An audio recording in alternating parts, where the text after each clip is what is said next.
Okay, in terms of chapter 13, this chapter that the book calls Family Matters, this is not an issue that is real common in it affecting my everyday practice, for example. But no, I think any practicing attorney at some point, needs to have some basis in just general divorce and property division and marital related issues. Everyone who practices law has some exposure, I think, here or there along the way. So it's helpful in that regard. But the problem that I assigned and that I sort of explained via email, and this, I'm sorry, the case citation, or at least the case title, is HK versus Division of Medical Assistance and Health Services. That's at the end of the chapter.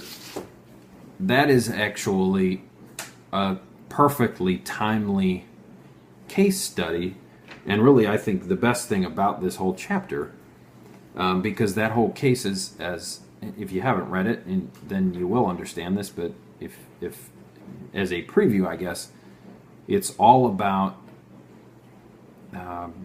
a divorce late in life if one spouse needs nursing home care and the other spouse sees themselves going broke and using all of the family's money to pay for the unhealthy spouse's nursing home care. And so there are times when a divorce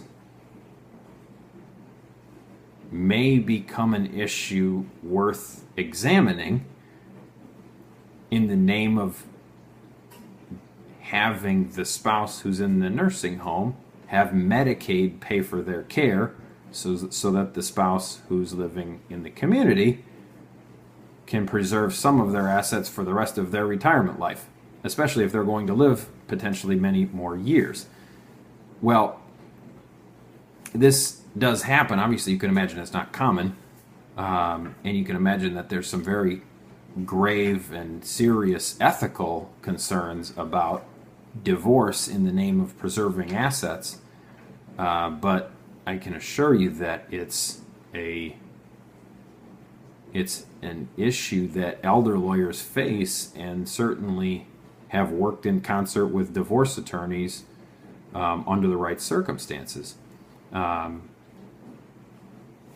There are certainly cases where a spouse has been unhealthy for a long time, and there has been a dramatic spend down of resources, $200,000, $300,000, $400,000, $500,000 in nursing home care, and the marriage is basically nothing because one of the spouses is so sick that there's really no relationship at all, and that might be the territory when you start looking at it.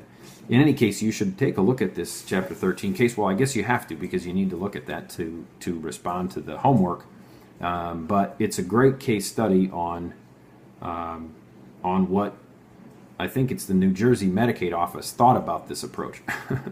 So I can say this: I've certainly examined a number of different cases where that might have been an option in my practice.